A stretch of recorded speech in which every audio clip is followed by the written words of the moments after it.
Good morning, everyone. It's great to be here in Guelph with so many supporters. And I'd like to take a moment to acknowledge that we're meeting on the traditional lands of the Haudenosaunee, the Adirondwan, and the Anishinaabe peoples, and that we're on the Treaty 3 lands of the Mississaugas of the Credit First Nation.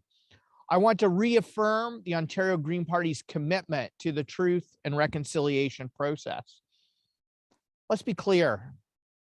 Ontario is facing a housing crisis and a mental health crisis. It's getting harder and harder for people to find an affordable place to call home. It's forcing far too many of our neighbors onto the streets and into encampments. It's leading to increased stress on our shelter systems, rising levels of anxiety, depression, substance use, addiction, and drug poisoning are all tragically on the rise. And these two crises are linked. According to estimates from the Canadian Mental Health Association, 25 to 50% of the people facing homelessness in our communities also have a mental health condition. Both the mental health crisis and the housing affordability crisis are at a breaking point. And unfortunately, the old line parties have failed to put forward the solutions to address these two crises. We need solutions now. We need to act now. We cannot afford to wait.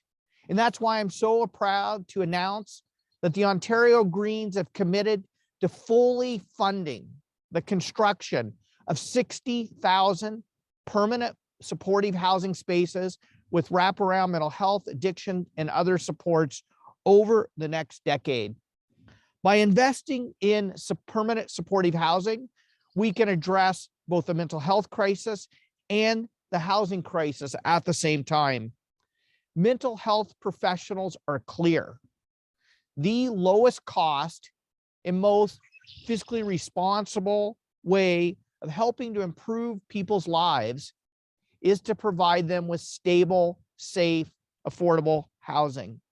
In fact, every $10 invested in permanent supportive housing saves $21 in other public service costs, from healthcare to criminal justice to social services and emergency response.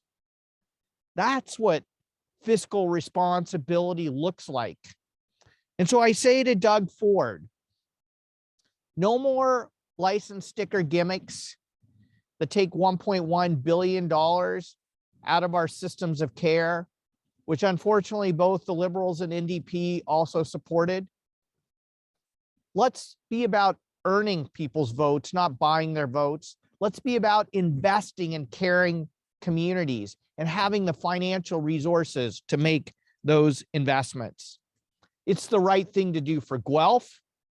It's the right thing to do for Ontario. As Dr. Bouzeret from the University Health Network has said, we need more doctors writing prescriptions for housing. And the Ontario Greens are here to ensure that we have the financial resources in place to deliver that housing, because everyone in our community and in our province deserves an affordable place to call home. And that's why I'm so proud of the work that's been done right here in Guelph, where all three levels of government have come together with social service agencies, advocacy organizations, and private sector to put forward permanent supportive housing solutions to address the homeless crisis that we're facing in our community. And I want to see those solutions funded here in Guelph and in communities across the province. And so I want to close with a direct message to Premier Ford. On Thursday, your government will deliver a budget. And if you are truly serious about addressing the housing crisis and the mental health crisis that we're facing in this province, your budget will deliver the funding that the Ontario Greens have committed to building 60,000 permanent supportive housing spaces in communities across this province. With that, I'm happy to take any questions, and we'll begin with questioners who are here present right now. Thank you. I'm Adam Donaldson from Guelph Politico. Can you just say, for the record here, if housing is a human right, and if housing is a human right, haven't we completely violated any sense of human right with the way housing is established right now in Ontario? Yeah, absolutely. We've failed people in this province by failing to build the housing that people can actually afford in our communities. And that's why not only have the Ontario Greens committed to building 60,000 permanent supportive housing spaces, but on top of that, an additional 100,000 deeply affordable homes that people can rent to address the crisis that we're facing in our communities. And what is so infuriating for me is not only will that provide the housing people need to deliver on housing as a human right, but it's also going to help government save money, improve people's quality of life, and improve the vibrancy and vitality of our communities. So it's a win-win-win. And that's exactly why we're calling on the government to make the investments needed to build the housing that people need and can afford. Following up on that, I don't think anyone would dispute the need, especially people who are aware of what's going on in Kitchener right now with a brand new homelessness encampment. 60,000 supportive housing units are desperately needed. There's a market there. If you have a lot of money, you can play in it. Are we at risk of missing, I know it's an actual phrase, but the missing middle, people who could afford to buy a house but can't in these hyperinflated times? Like, how can those people be helped to be able to get a house?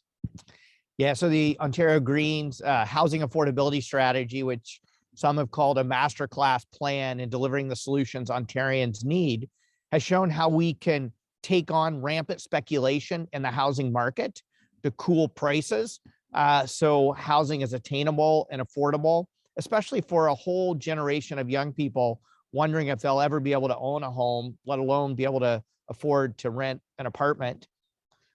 We will create the zoning changes we need in our communities to build gentle density and missing middle housing in a way that protects our farmlands, our wetlands, stops urban sprawl, and creates more housing choices for people in our community. So things like duplexes, triplexes, quadplexes, laneway housing, tiny homes, secondary suites, along our transit corridors, missing middle, a purpose-built rental that's affordable for people. All of that is absolutely necessary, but I also want to be clear that in addition to working with the private sector on zoning changes, in addition to driving speculation out of the market, we need government to step up to the table and deliver deeply affordable housing. In the mid-1990s, both the provincial government and federal governments got out of funding housing. And the housing crisis has been getting steadily worse ever since then, and it's reached a breaking point now. And that's why the Ontario Greens will put the money on the table to work with co-op and nonprofit and social housing providers to deliver the affordable housing we need so people can continue to live in the communities they love. Okay, I think we're ready to move online. Thank you. We'll now move to any Zoom questions. So anyone on the Zoom, please use the raise hand function or message in the chat and I will call on you. Looks like we have a question from Wyatt Chart. Please go ahead. Hi, Mike. So obviously you mentioned the budget that's coming up on Thursday. I mean, obviously a lot of people are speculating, given how close it is to the election, that this will, largely be what the PCs campaign on in the upcoming election. I mean, how do you, as opposition MPPs, make sure that, this budget can be turned into action and not let the PCs use it just for campaign promises? Yeah, I appreciate that, Wyatt. And, one of my commitments that I made during the 2018 election and continue to make is that I will always put people before politics. And for the government to use the budget as a political tool, and I know the previous Liberal government did the exact same thing, is just wrong. There are so many nonprofit and social service agencies across Ontario who we are 1 month into the new fiscal year and they have no idea what kind of funding they're going to receive. Like, how do you plan? How do you work with your staff? How do you guarantee services to the people you serve? Many times, some of the most vulnerable in our society, if you don't know what your budget's going to be. And so for the government to literally change the law to make it legal for them to do something that they made illegal, which was not to deliver the budget before the end of the fiscal year, is just wrong. And so, you know what? I'm going to continue to campaign on putting people before politics and holding the government accountable when it fails to do that, like it has with the highly political way in which they're putting forward this budget. And so you're in Guelph today, and obviously, you won it quite strongly in the 2018 election. I mean, how do you, take the success that you won in 2018 in Guelph and, turn it into being able to elect more Green MPPs across the province? And is there anything that you can learn from your campaign in Guelph that you would recommend other candidates also apply to their campaign? Well, I think Guelph is a green and caring community. And a very progressive community. And I think we need to export more Guelph to the rest of Ontario. And so that's exactly what our campaign will be doing. I mean, obviously, I'll be campaigning hard for re-election in Guelph. And I'm quite excited about the strong slate of Green Party candidates all across the province. And I think Ontarians, as we look to the future, recognize that we have to address the climate crisis. We have to stop Doug Ford's sprawl agenda and build livable, affordable communities. And we have to address the healthcare capacity needs, especially the mental health crisis we're facing in Ontario. The Ontario Greens are leading with real solutions to these problems to build the Ontario people want. And I'm confident we can elect more Green MPPs to provide that leadership at Queen's Park. Thank you. Just a reminder, if there are any more questions, please use the raise hand function or message in the chat. Give it a few seconds.